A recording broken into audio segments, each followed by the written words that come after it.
Word Balloon is brought to you by the League of Word Balloon Listeners.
Our report details how advertising through television transforms strangers to your product into acquaintances, and acquaintances into friends, and friends into customers.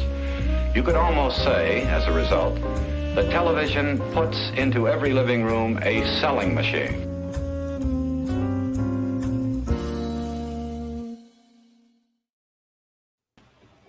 Welcome back, everybody. It's time again for Kinescope, a look back at the early days of television.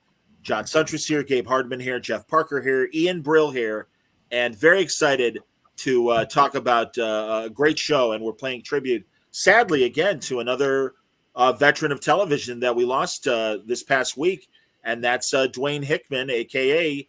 the great Dobie Gillis. And there he is with one of his co-stars, Tuesday Weld. But, I think The Many Loves of Dobie Gillis is a really interesting show, slightly out of our purview of live television, but felt significant enough, Gabe, that we should talk about it this week. Yeah, I mean, by slightly, it has literally nothing to do with the premise of this show. But I feel like, I guess that considering last week and this week we just turned into some sort of memorial nostalgia, like that's the new premise of the show. Every week somebody dies, and then we cover their stuff on We're going for tragedy clicks, regardless of who it is. Exactly. But the other side of that is that I actually love Dobie Gillis. I think this is a great show, and I've been a big fan of it since I was a kid. And hadn't really revisited. I mean, I think I watched a couple episodes of it like last year or something, but it was good to go back and actually watch this thing and look into it a little more. And it is a really fun show, I think. But what do you think, Jeff Parker? It's one of my favorite sitcoms. As a kid, or whenever I was seeing the reruns on Nick at Night or whatever, I remember my dad had always talked about this show, and he in particular, he was like, "Oh yeah, we used to all watch that or whatever," and he liked it in spite of the fact that people would call him Dobie, because my granddad owned a grocery store. Oh wow, hilarious! This was where I found comics, by the way. So get some other things together all at once. But anyway, did your dad have bleach blonde hair that gradually turned dark over the course of the series? That suddenly mysteriously turned dark. Yeah. Actually kind of. Look at Dobie. I was fascinated by this show when I first started watching it, though, because I was like, wow, they don't talk like – it was the way they talked. Mm-hmm. I was not prepared for kids who talked like college kids from the early 40s. Right. And there's a little bit of beatnik speak, and you dig. But that's we'll get into why all of that is the case. And and Bob Denver in real life was very beatniky. Never really gave it up. Was always into essentially really was Maynard. And I'm sure we'll get into some point. We'll talk about the weird similarities to the fact that they're essentially just Archie and Jughead.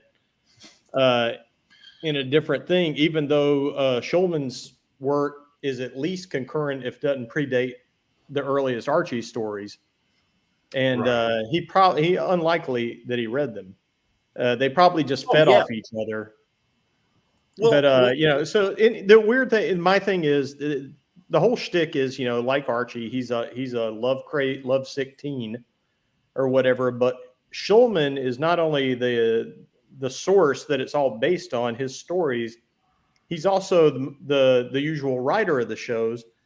So they have a snappy dialogue that references the real world in ways other 50s shows did not at all. Like they talk about Dizzy Gillespie and real bands and stuff like this all the time. And they say stuff you don't hear the other shows saying, the way, like I'm sorry to keep hogging this, but like they'll just constantly tell each other, the friends telling each other they love each other.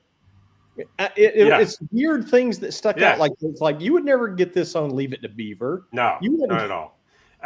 But until the Dick Van Dyke Show came along, this was really, I don't know. I felt like it was really just some groundbreaking stuff. Also, they poop on America a lot. A lot.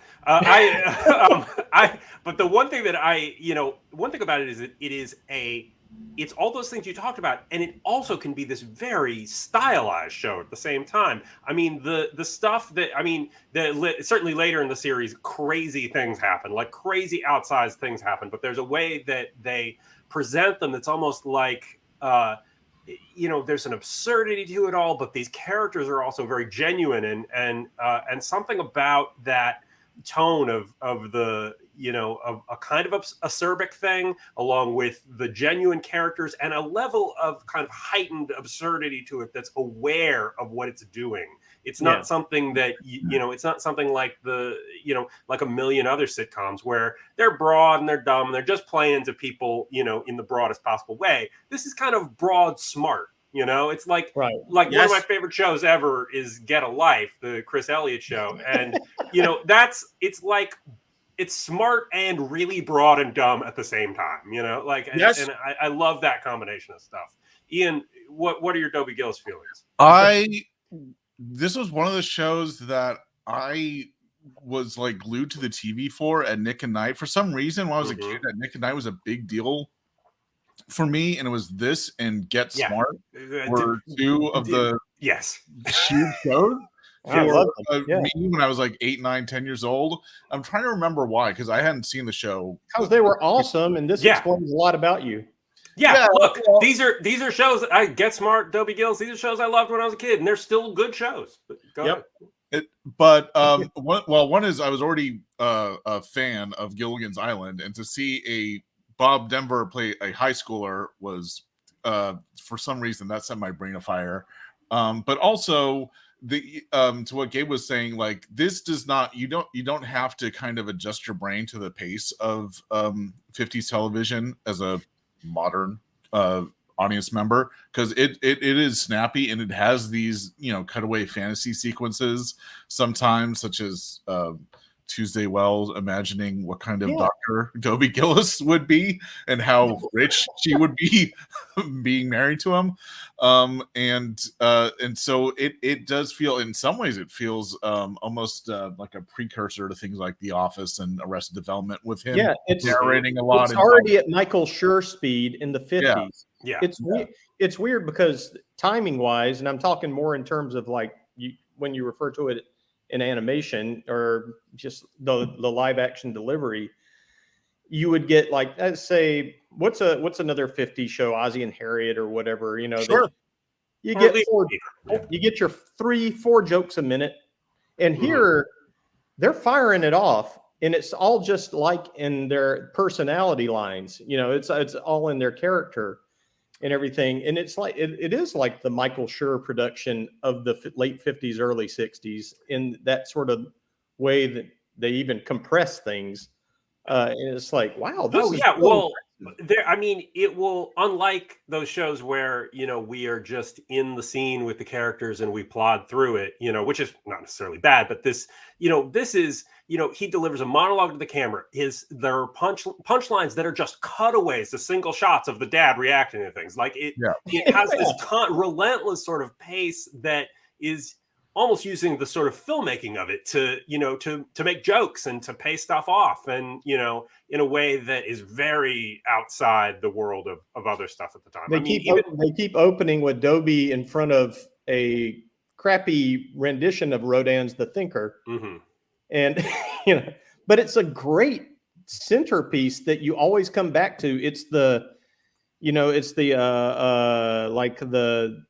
the speaker tower in MASH. Yeah, right. The way it works. Well, and it's weird that Coleman was so good at this when he was a prose guy. It also plays with breaking the fourth wall. I mean, Dobie is narrating the exposition of each plot and everything, which is great. And again, he was, as I'm sure Gabe did his research prior to Dobie Gillis, Dwayne Hickman was Bob Cummings' nephew on Love That Bob, and that was his first exposure as a teen character a few years before Dobie Gillis. And I think this just kind of showed the progression. We mentioned his blonde hair. The reason why it turned brown was they wanted to bleach it blonde because they thought it made him more telegenic or whatever, but it actually was causing his hair to fall out. So that's why they let him grow out the dye and go back to being brunette again, which is kind of crazy. And I mean, I think that, we're ostensibly doing this as a tribute to Dwayne Hickman, who played Dobie Gillis. And I think that there is something about his, he is this kind of normal guy. And the actual Dwayne Hickman seemed to be this very sort of moderate, but genuine and thoughtful guy, but something about, putting this actor who kind of gets across that energy against the dialogue and the kind of scripts they are and the kind of character he's playing, something about that makes it even better, and rather than him being, all the other characters have an eccentricity to them that's an extra level that he's not exactly eccentric, but like there are eccentricities to the character, but he's grounding it in his performance. It's Seinfeld. It's Seinfeld. It's a straight man surrounded by extreme characters. But and Dobie's I really think Maynard is the Kramer of the 50s. Yeah, really I don't think Dobie's a straight man exactly, though. Yeah, I kind of agree with that. Hickman's actually pulling off something really hard because, like, in some other young actors' hands, like all his girl chasing would come off really creepy and awful. Well, in modern days, certainly. But still, even at the time, I mean, I think that it would be if you didn't feel some sort of genuineness from that character, even at the time, it would be a creepy, it wouldn't be an appealing, thing for the lead of a show. Yeah. But again, I think if you were to present this premise today, people wouldn't even give. We won't. Okay, we're talking about a show from 1959. Excuse me. I'm well aware of a lot of articles that are very happy to shit on decades-old TV tell you why it's wrong today. John, shut up! Like it's a crock of shit. Finally, this show's John. What's a crock of shit is that you've made up a scenario that no one has brought up that to get upset about. That's they haven't gotten to it yet, Gabe. I'm sorry. My God. Okay, there is that element out there. I'm sorry. Okay. It is. It is. No, Am I disputing that? I'm disputing the part where you're inventing a thing to get upset about. That's what you're literally doing. What makes the world terrible now? Know that one of the stars of this show went on to have a very successful political career. And he's still on the Los Angeles. No, I'm not talking about Warren Beatty. Warren Beatty. Of course. Shame on me. Of course, Kuehl is on the Los Angeles. Still is on the Los Angeles Board of Supervisors. Yeah. So no one's thrown like a campaign commercial of like showing old clips of Dobie Gillis trying to. So she's good too, and she's great. Yeah, actually, yeah. So she plays Zelda Gilroy, who like the initial premise of this show was that, like, much like those stories that Shulman wrote, which were all set in college, right? They all of them were set in college, and when they were trying to develop the show, it was never quite working because they're based on this kind of pre-war idea of, you know, raccoon skin coats and shit, right? Like it's, you know, it's Skidoo sort of, and so like they were always trying to develop the show as a college show, but then apparently, and this is a little weird, there's a little weirdness in here, but apparently the producer Martin Manulis, who we've talked about before, he was a producer of Playhouse 90, and he apparently like convinced Shulman that the better idea was to do it is to set it in high school, and to bring in the kind of 50s, you know, hip elements of, you know, Maynard Krebs and Manergy Krebs and stuff like that. Sure. Beatniky stuff, right? And that was the thing that cracked it. The weird thing is if you watch any other interviews or listen to any other interviews from anybody else, they ask them, so what was it like to work with Martin Manulis? And every person says, I never saw him. I don't know what you're talking about. And then like I watched an interview with this development executive guy who was I can't remember if it was at the production company or the network, but like who talks about developing the show with Shulman. And then they ask him it's in one of those Academy interviews. They ask him what was it like to work with Martin Manulis, and he was like, "Oh, I never worked with Martin Manulis. I mean, he did Playhouse 90, right? I would have loved to work on that." It's like I don't know if Martin Manulis invented this story and everybody has believed it or what. But anyway, getting on with it. He's on the credits, so he must have done something. I know. No, he must have. It's just that he apparently didn't have a lot to do with it. And truly, that's one of the reasons why the connection to Manulis is why I felt comfortable suggesting that we do a week on Dobie, because there's DNA that goes back to live television. And of course, I mean, it's at an era of television where there's going to be stuff that connects back to you know the thing we talk about. Sure. So the initial premise of the show, though, like those stories, is that each episode he would be chasing some different girl and fall in love with some different girl, and so that's how I mean initially that's how the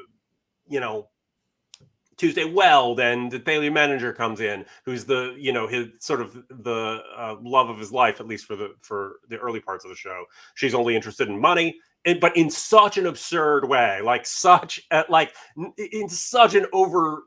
Well, go ahead, Ian. To further Jeff's comparison from Dobie Gillis to Archie, she is Veronica Lodge. It's except she looks like Betty, but it's like they combine Betty and Veronica, because all the stuff of like she'll say like, oh, and even she talks about her dad, and it's like, oh, my family and it's rich, and then Archie / Dobie has to do some crazy scheme to be like, oh, I'll get some money. Yeah. This is really money obsessed at first. I was going to say, this is really a time-honored trope that even predates Archie, and you go back to Mickey Rooney and the Andy Hardy movies.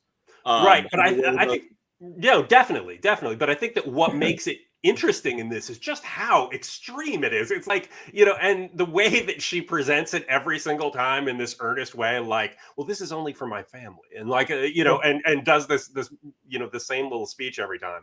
But that's what I meant in terms of the Seinfeld comparison, was that everybody surrounding Dobie are these extremes. Mm-hmm. Mm-hmm. And Dobie, while he has his own, love hound kind of persona, is kind of, the straight man when these people are performing. And Zelda is the one that's pursuing Dobie. And I love the squinting exchange that they do with each other.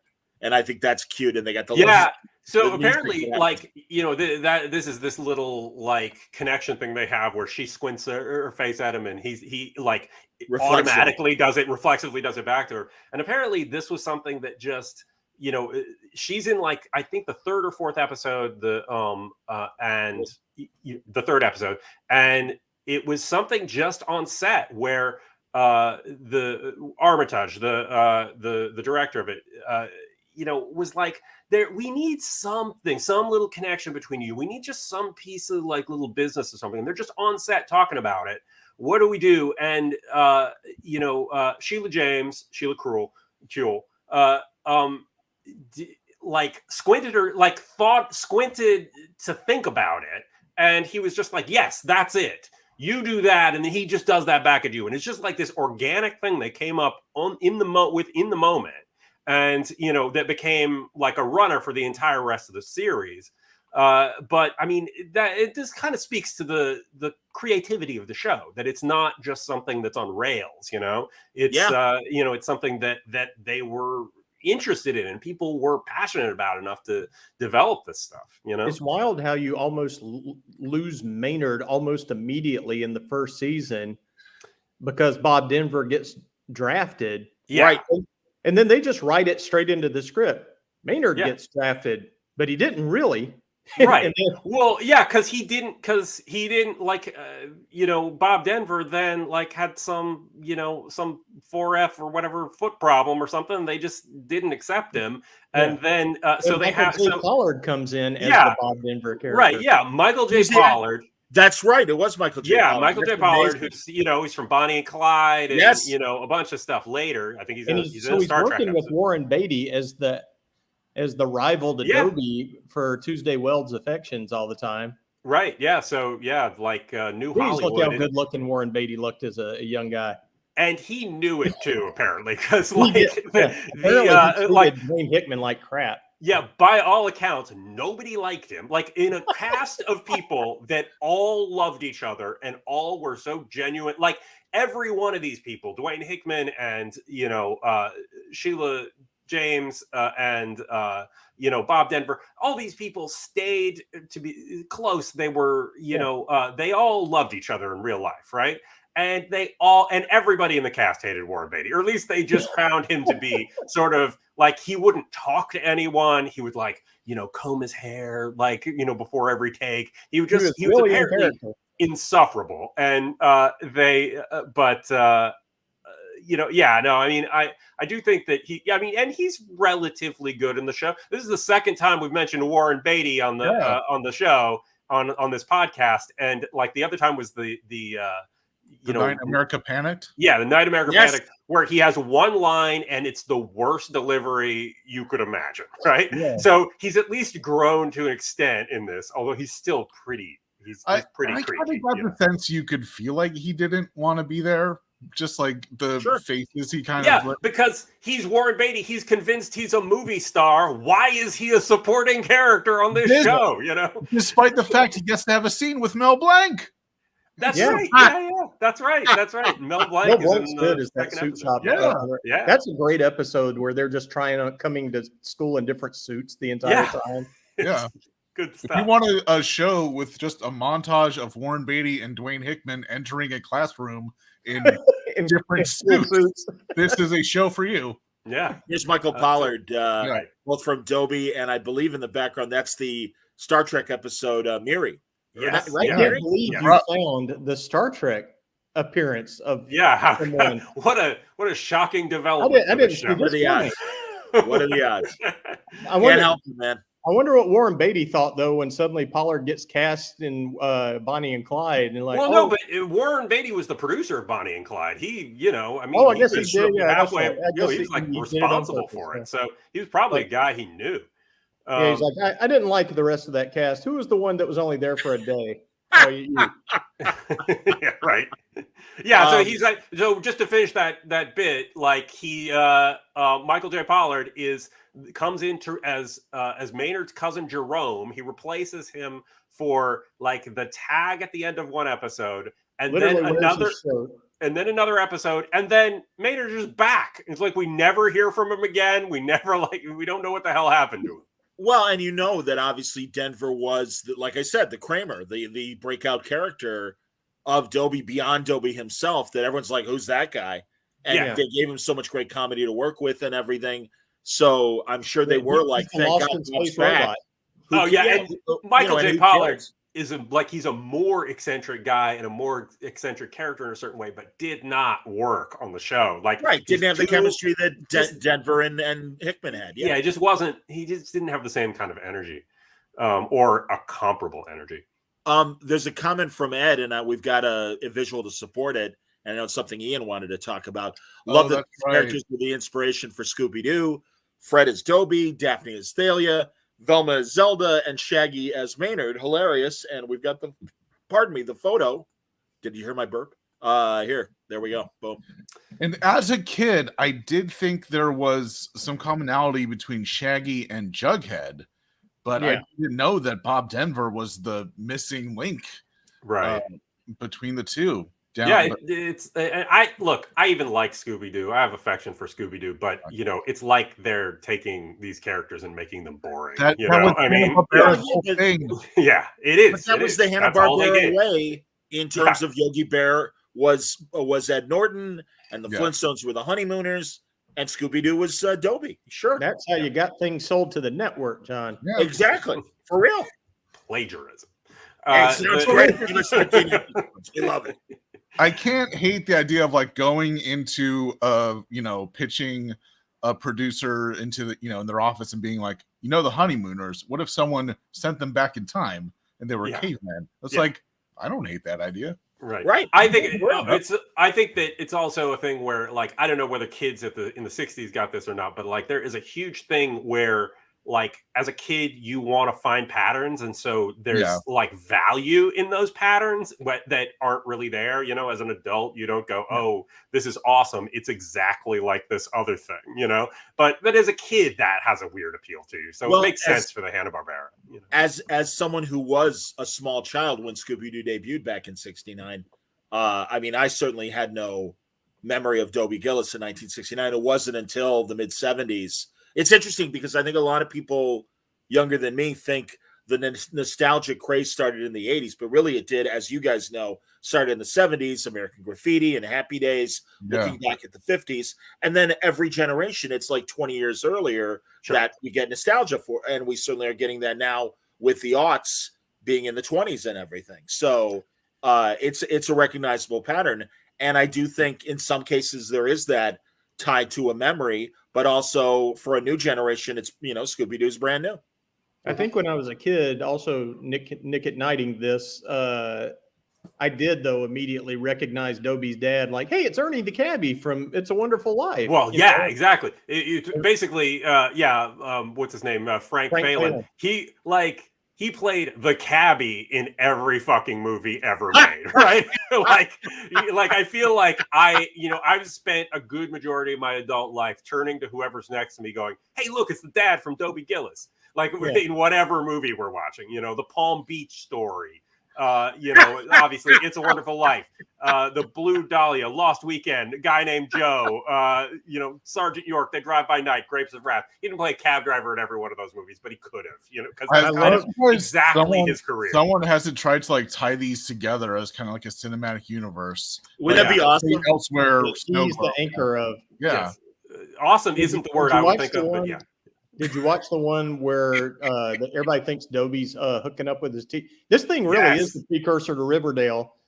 And then Dobie's dad goes down there and he's having a whole conversation with the teacher, and they're both thinking what they never find out the thing. He still thinks they're having an affair. Yeah, it's like a French farce sort of premise, but like he's like they but they're explicitly saying Dobie Gillis is having an affair with a married woman, and like it's not happening in the show, but he has given this impression, to a girl that he's courting or trying to court, and then it like everything builds on that. Like she sees him out the window with the the substitute teacher who's a attractive lady, and it just builds and builds and builds, but all of it is, all on a misunderstanding, except for the part where we're just there.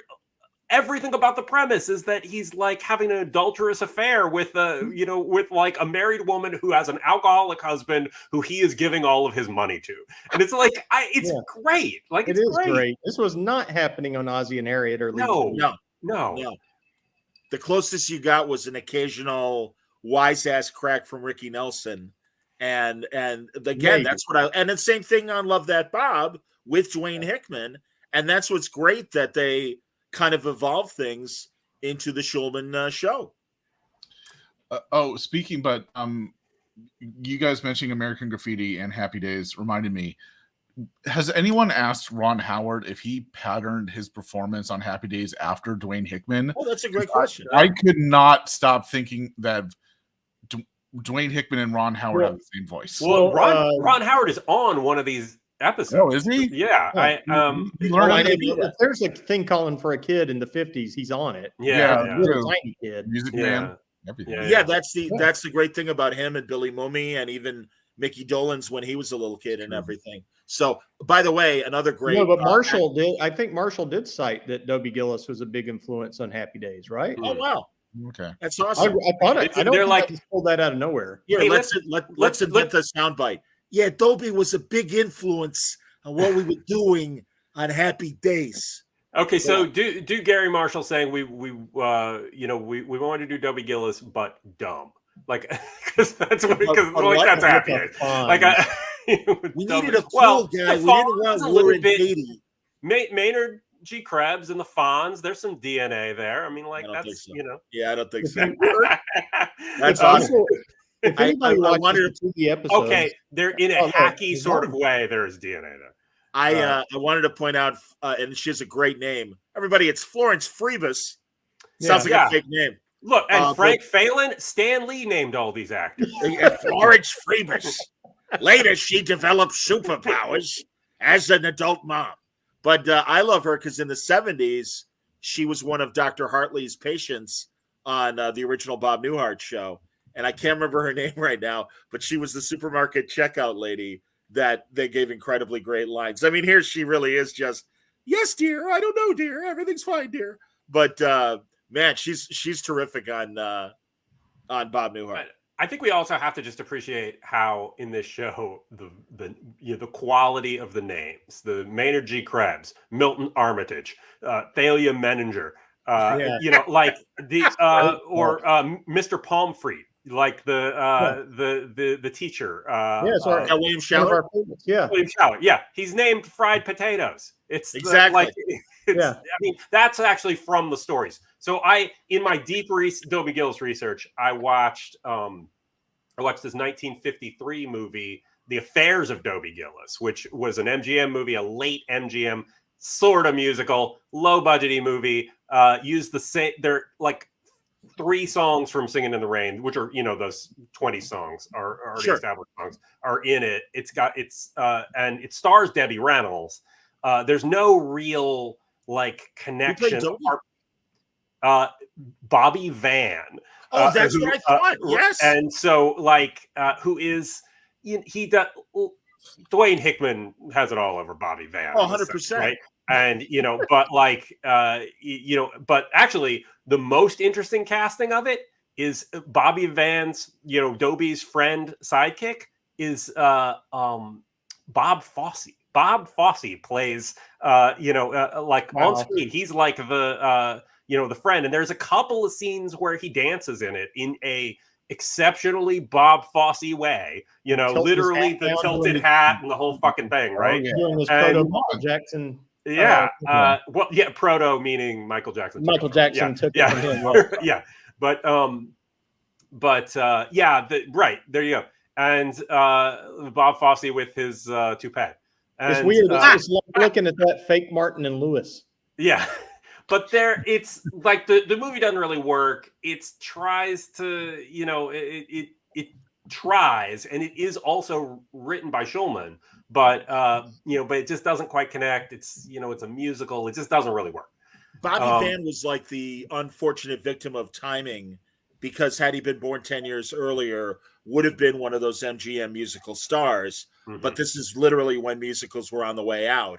And he was a very good song and dance man, especially Dance Man. I knew him best from his game show years of the 70s with his beautiful wife, Elaine Joyce, who later became the paramour of both J.D. Salinger and Neil Simon before both passed.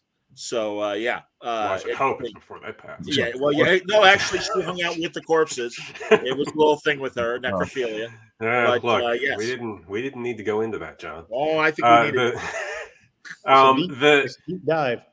So, I just want to talk though about a little bit. Ian brought it up earlier about Sheila. She's credited as Sheila James. Her real name is Sheila Kuehl.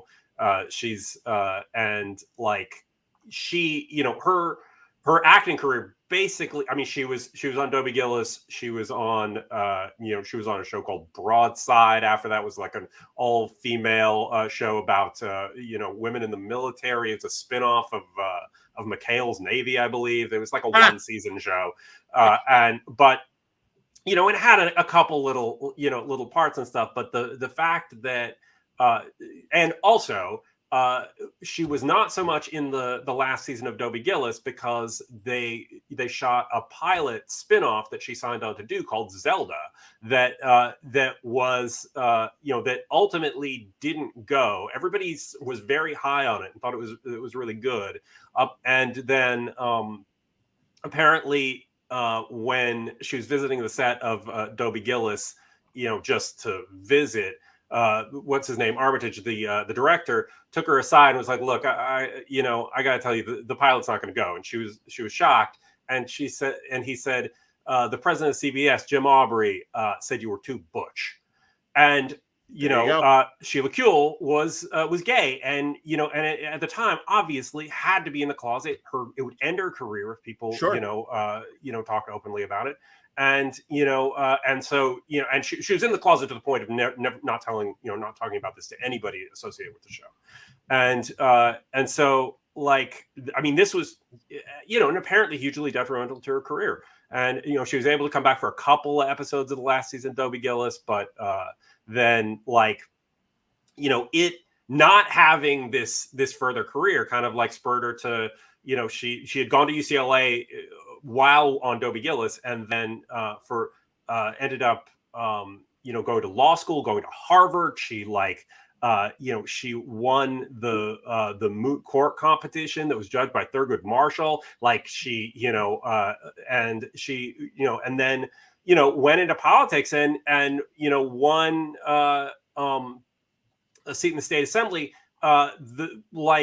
For the first openly gay person to do that, and and was apparently like People magazine covered her career like basically every step of the way after Dobie Gillis. It was like anything she did, it was kind of like, oh, Zelda goes to college, Zelda comes out of the closet, this sort of stuff, right? And and so and apparently for her that was actually kind of a positive, because it kind of helped her not have to deal with that. Everybody already knew this, right? And so so it was not as big of an issue. And she said, according to her, being on Dobie Gillis and people just liking Zelda and Zelda being this smart character was like a big boon to her for politics, right? It got people past the things that they would have been worried about. Yeah. And she is really smart, and so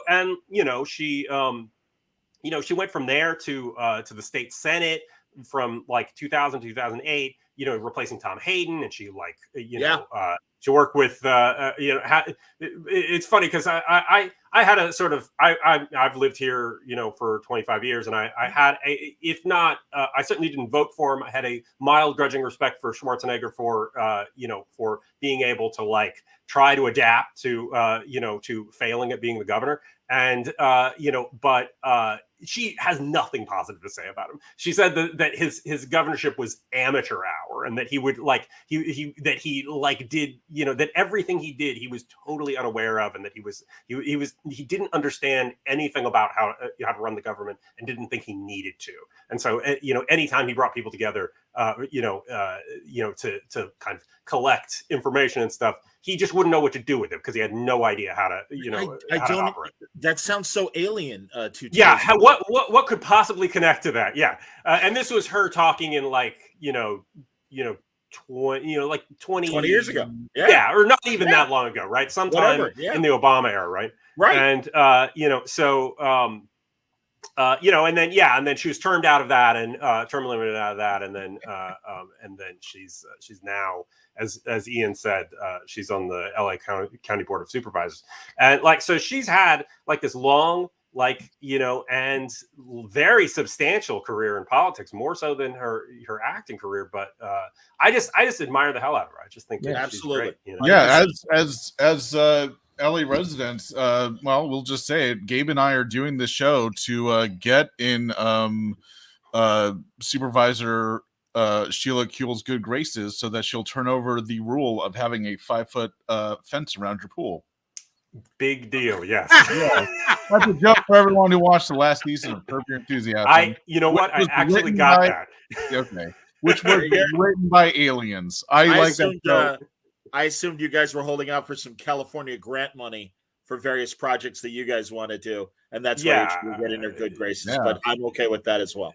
Yeah, That's I fine. want. I need some. I don't know. I need some of my projects funded. Some of my, Post Dobie, Hickman continued to play Dobie-like characters as I mean, really, again, just like we said before, of the God, in our own heads, wouldn't it be great to connect all these things and have a Dobie universe and stuff? You could really see Dobie as, I forget the sitcom in the 90s where where Dwayne Hickman was the teacher, and essentially could have been adult, middle-aged or senior citizen Dobie and stuff. Ian, if you could figure that out. But also they made the 2 reunion movies, and here's a great publicity still for one of them.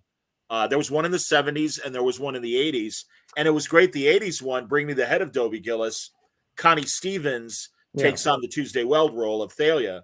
And I thought that was great and funny and absurd. Although the thing is, though, nobody associated with these had anything positive to say about either of the reunion movies. I mean, the 77 one, Whatever Happened to Dobie Gillis, is a James Comack thing, like Welcome Back, Kotter, and apparently initially it was, Max Schulman, he had this big crazy script, but for the 70s, it was like they didn't, that didn't connect with the kind of shows that were being made at the time, right? And so they tried to kind of shoehorn it into being one of those, mid to late 70s shows, and didn't work at all. It's it's shot on, it's like a 3-camera shot on video thing. It just doesn't in any way have the feel of, and yes, I watched both of these.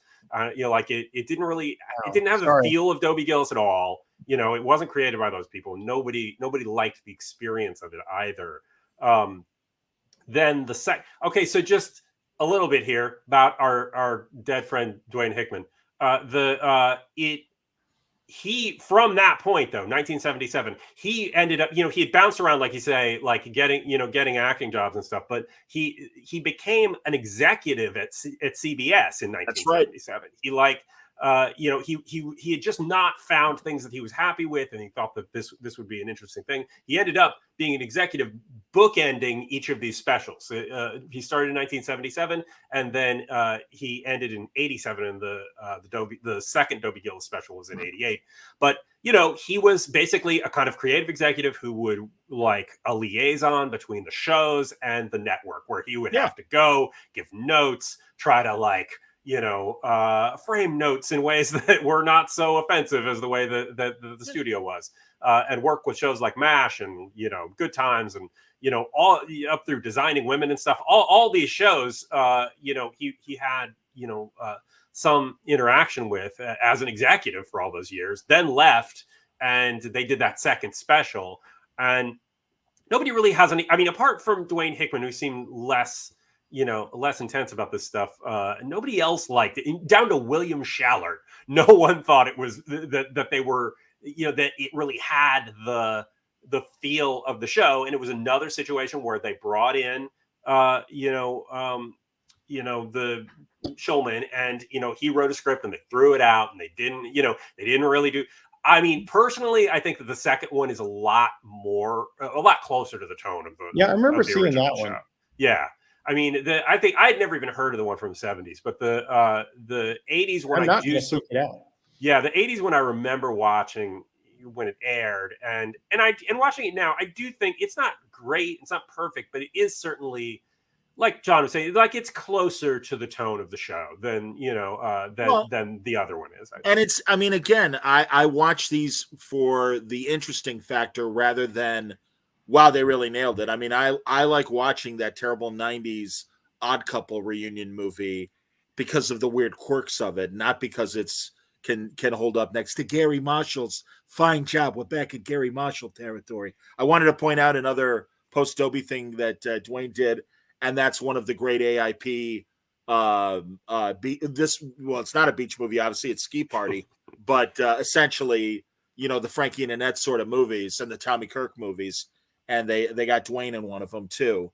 And also it's funny, Jeff mentioned on the back chat that we do before doing a show that Dwayne's older brother, Daryl Hickman, was actually cast in the show as Dwayne's older brother, and he really was kind of the Chuck Cunningham of Dobie Gillis, because except he matters a little bit more, and even though it's weird because I had forgotten him, and then the fact that they're real brothers, you're going, wow, these guys really do look alike. Yeah, and it's a good dynamic on that episode too, where it gives you a little bit of insight into Dobie's character, that he looks up to his brother who's off in college, who is the kind of who portrays himself as a sort of man of the world, and that brother dynamic, I think, actually says, even if he never really shows up again, I'm not sure if he does or not, but I don't know. Yeah, that dynamic actually seems like it kind of informs who this, the Dobie character for the rest of it. So that's it good felt stuff. It felt like real siblings. Yeah. Even with their heightened dialogue, they all feel like real. They feel in a way more real than every other sitcom that's on. Yeah, but they're both more real and more stylized. It's a crazy thing, but I really like that. Now, of course, the 1988 movie was not the last time Dwayne Hickman played Dobie Gillis. Do we all remember, speaking of Nick and Knight's only original show was Hi, Honey, I'm Home? Yes. Which was the idea that it was an instant rerun because it would air. I don't know what network it aired on. Maybe it was syndicated. No, it was. I thought it was only Nick and Knight, but I could be wrong. Go on. There was some instant rerun thing that they did where it would air one night and then it would air on Nick and Knight next week or the next night or something. That was one of the things. But it was the idea of a 50s family called the Nielsen family moving into like modern 90s suburb, and apparently Dobie Gillis or Dwayne Hickman plays Dobie Gillis on one of the episodes. Oh, that's great. They had one with Gail Gordon as well, and he was Mr. Mooney. What year is this? This was 1992. Yeah. Oh, okay. Yeah. All right. And it only lasted like a season. Okay. But a lot of stunt casting, and it was so great. Like, hello, I'm Mr. Mooney. Sure. So it doesn't surprise you that they had Dwayne on. That's great. And again, you can't help but love the Lou Gehrig of 20th century television, William Shallard. Yeah. I mean, Patty Duke's dad. And in everything. fact, everything. Star Trek? Yes, Star Trek again. Yes. I was genuinely shocked when he actually died because I didn't think he could. I know. I agree. Right. He was always around. He's like, I've probably said this 100 times on the show, but like he was the, he was a big supporter of the public radio station KPCC here, and he would he'd always do promos for them, or he'd call in to Air Talk, the morning show. Like he seemed to just be this guy who always existed. I can't believe he died. I love that they give him good lines on Dobie too. Like no one's ever the butt who's just there to be made fun of, which is what I like. Mm-hmm. Everybody gets generally some good. That's a great point. Work, Yeah. Absolutely. I love that public service message they made about registering for Social Security, and they got the entire Patty Duke cast to do the PSA. Wow. And there's 80 whatever William Shallard still playing Patty's dad, and her boyfriend from the show. He's like, 70 years old or whatever. And Patty Duke's and Patty is playing Patty and of course the identical cousin, but also her younger brother Rusty, who's like 60 or whatever. Yeah, how you doing, Patty? How's it going? Right. Maybe I gotta worry about this shit as well. I don't know. Tell me more about this Social Security nonsense. So and again, Shallard. And I also saw it's on Disney Plus. I'm a sucker for all of those Kurt Russell. Oh yeah. Whatever his name was at Midvale College movies. And the first one, the Computer Wore Tennis Shoes, Shallard is there as the science teacher. Let me explain how computers works to the children.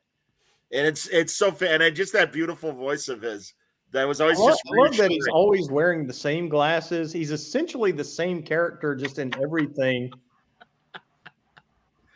Absolutely. It's like, William Shatner type. Well, Hey, and hey. his and his two playing against character roles, of course, The Trouble with Tribbles, where he's the asshole ambassador, but also the TV show The Paper Chase. He's an anti-Semitic country club blue blood that Michael Tucci, who played Goldman on The Paper Chase, has to deal with as this anti-Semitic guy. And it's like, oh, it broke my heart. It's like, oh, William Shatner, he's not anti-Semitic. What are you showing us this? No. This is terrible. So good stuff. And he also was on not only that original series Star Trek episode, he did a Deep Space Nine episode as well in the 90s. I know that, and the room goes silent. But he wasn't on the. Was that not the Deep Space Nine where they go back in time to? No. He's a Bajoran musician. Oh, okay. Yeah, I remember that. Yeah. Because I know, yeah. Charlie Brill is on the Trouble. No relation is on Trouble with the DS9 one. Oh yeah, wait, you're more troubles. Yeah. Hold on, Ian. You're not related to Charlie. I am Brill? not related to Charlie Brill. Get the fuck out of here. No. Yeah, that's the only reason you had me on to get to Charlie. Exactly, man. Come on, Uncle Charlie, you got to come on the show. Of course, 100%. the first Dobie teacher before Shallard is Dennis the Menace's dad. Yes, that's right. Oh, yeah. I The meant to actor's bring name that up right too. now, but Yeah, he was good too. Yeah, he also the science teacher in the Zelda episodes, this guy Charles Lane, I think his name is, the character actor, and like he's in the Dobie Gillis movie, the MGM movie, as the same character basically. Oh, that's fantastic. So, it's like, but that guy also played that identical character a million times. He's just another one of those character actors. He was a main villain of Petticoat Junction and Hooterville. He was Homer Bedloe and had a recurring role on that. He works for Lionel Barrymore in It's a Wonderful Life. And I tell you, these are some of the sweetest little homes, and he's selling them for rock bottom. All I know is one day, this bright young man. Bailey. I love that. He's like 70. He's going, this bright young man's going to be working for George Bailey. Right. Yeah. Herbert Anderson is the name of the guy who was Dennis the Menace's dad. That's awesome. The first one. But no, he's great. Also, and perfectly cast. I just got to say, Rod Amato is the name of the director who I kept fucking up his name. So, like, at every point, just imagine that I had said Rod Amato.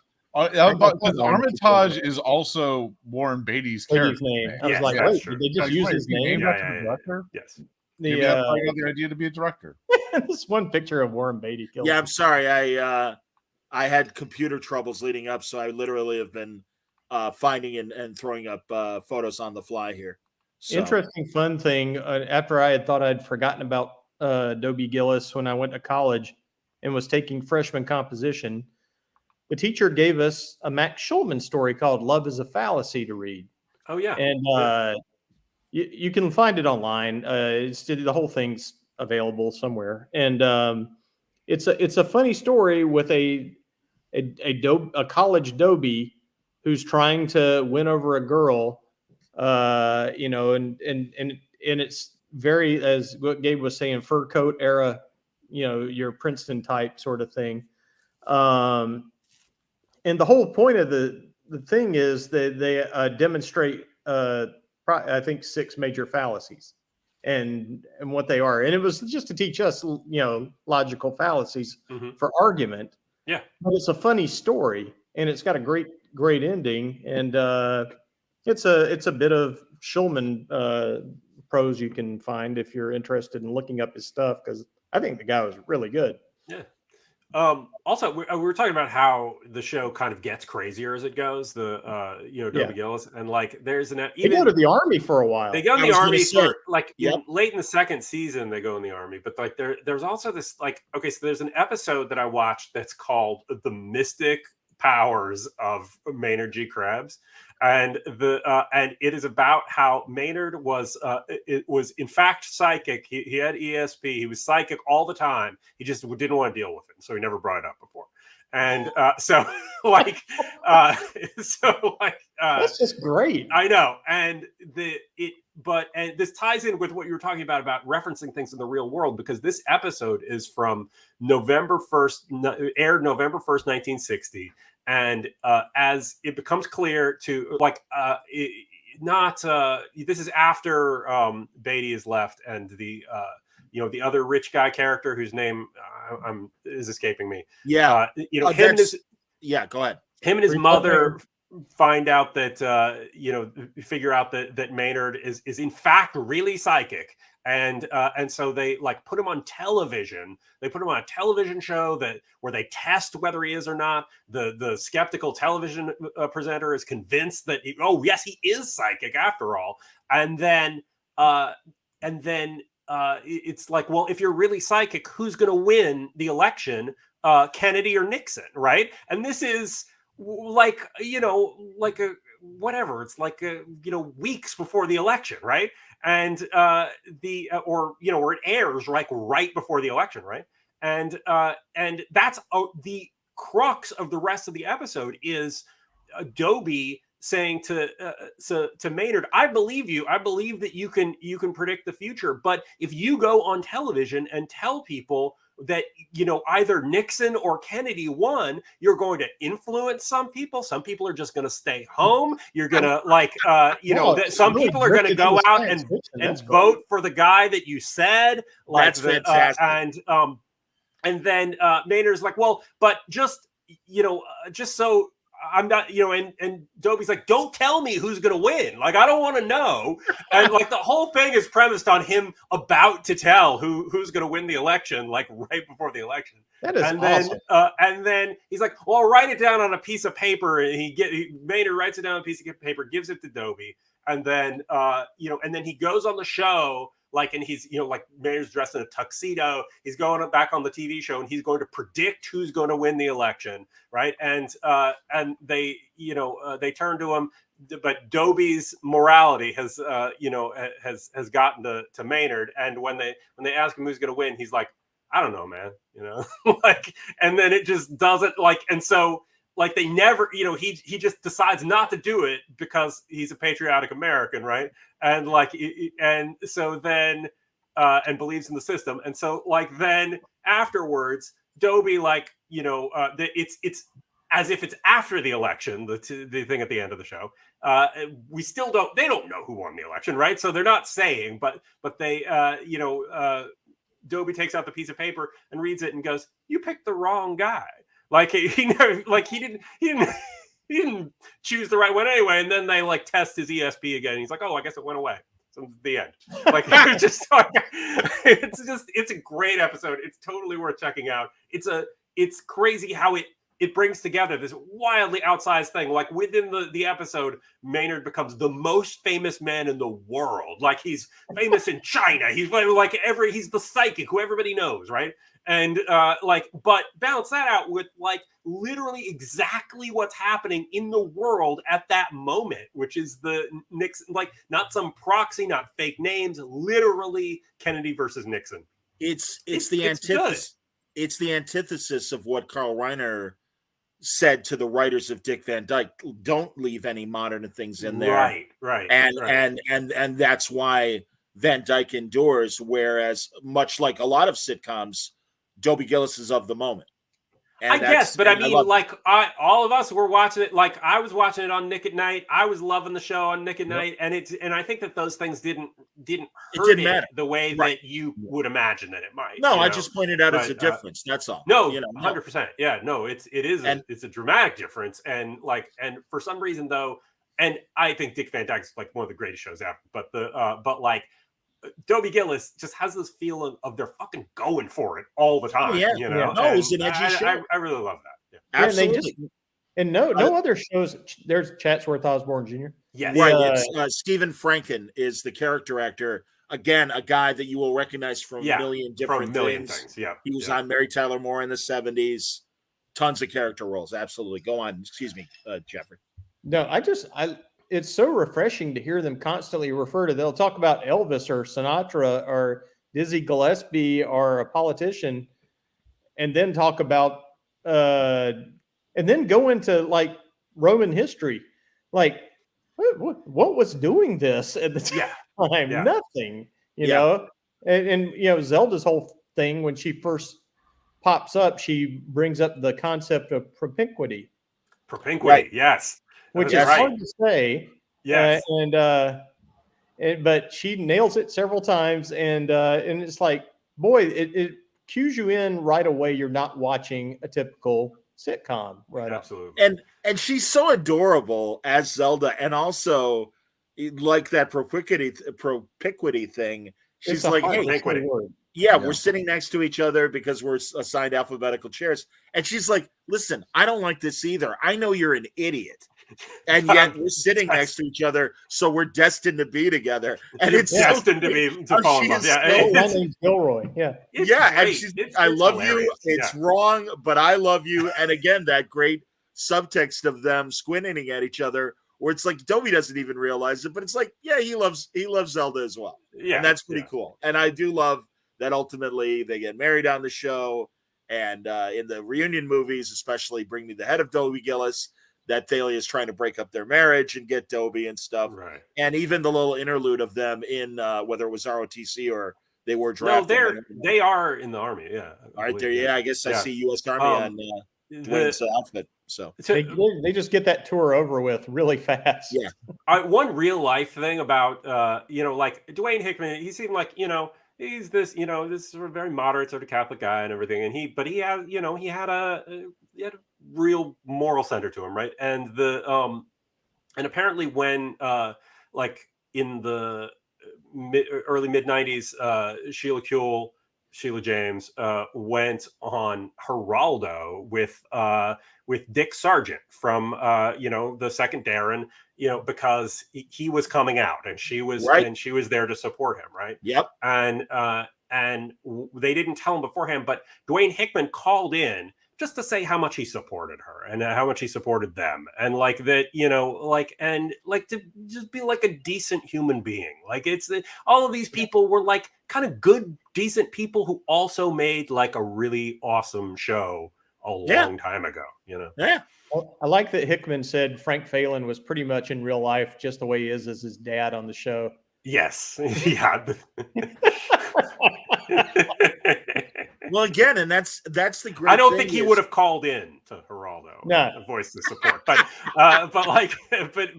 probably had that confused face when Zelda came out. Absolutely, man. The hell is she doing? Like, how can that be? She's always chasing Dobie. Yeah, I don't get what? But he's screaming it, Yeah. Oh, Zelda's a lesbian. That's lovely, dear. Yeah, thank you. That's great. Okay, so we're done.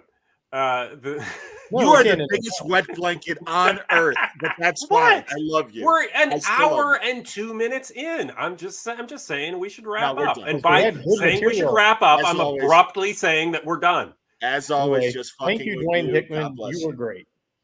Yeah. Dwayne Hickman was great. Seriously, guys, I'm really glad we did this because, and I know it's outside our normal purview, but so was the Liberty Valance episode or whatever.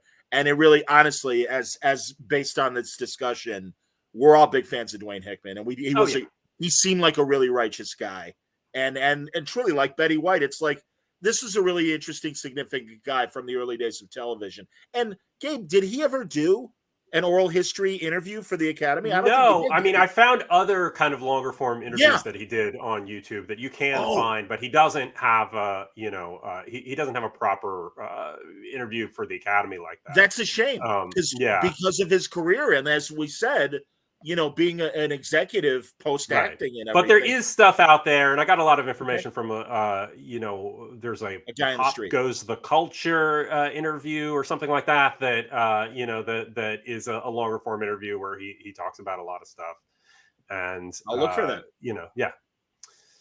That's cool. Yeah. So, okay, just one last thing to relate this back to the thing we talk about normally. The Sheila James Kuehl was on a show prior to Dobie Gillis when she was like a younger kid that was it was not a live show though. It was the the Stu Irwin show, which was also called Trouble with Father, and it was a like a 1951 show, and so very early on, but it was basically the earliest show to shoot on film. Like 3 camera on film. They didn't do it in front of a live audience the way that I Love Lucy did. That kind of, where they worked out that formula.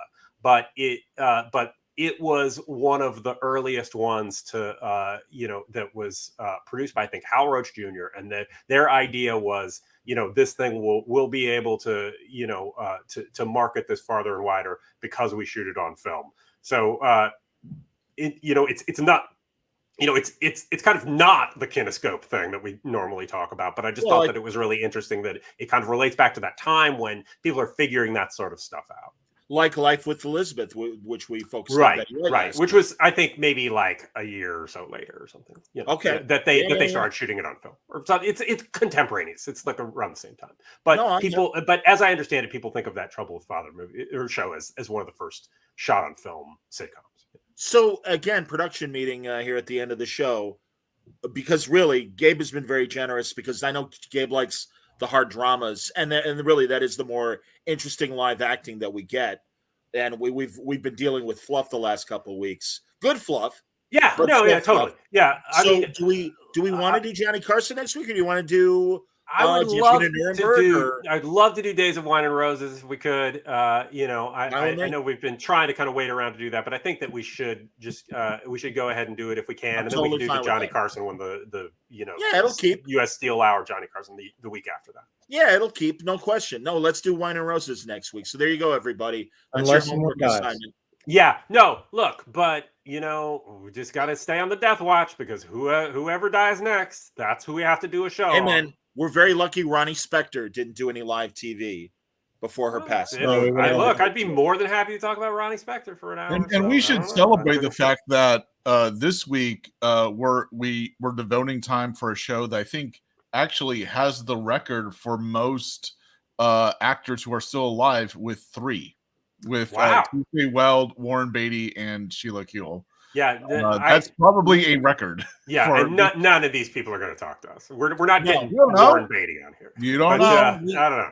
We didn't focus a lot on it, but both Tuesday and Warren Beatty obviously bailed after that first season. Yeah, and went on. Obviously, he went on a big career, but so did Tuesday.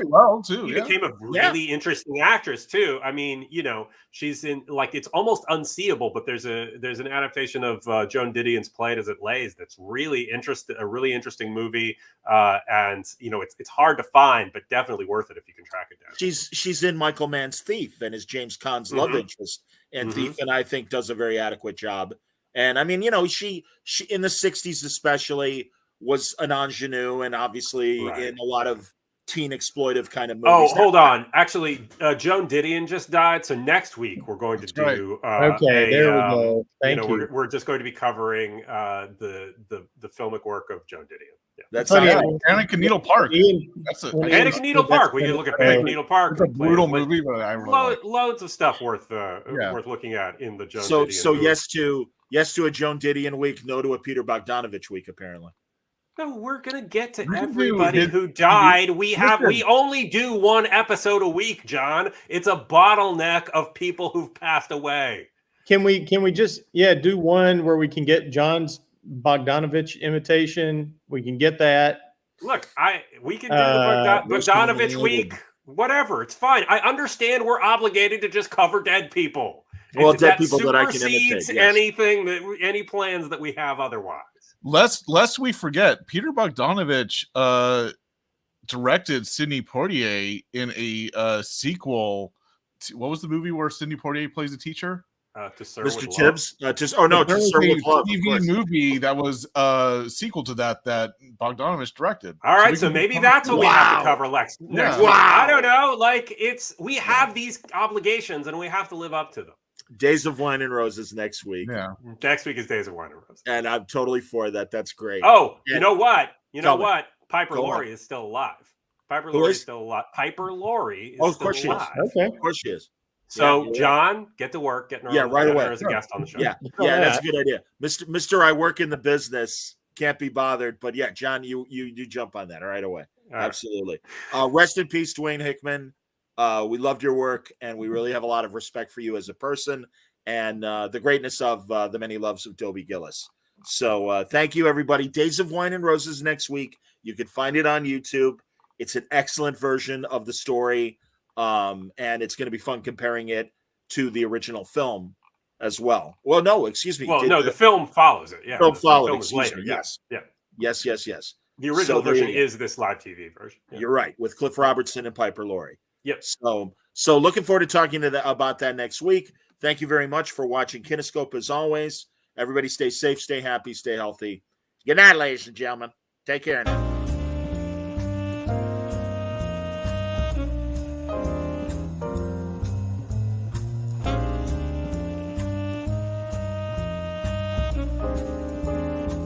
Our report details how advertising through television transforms strangers to your product into acquaintances, and acquaintances into friends, and friends into customers. You could almost say, as a result, that television puts into every living room a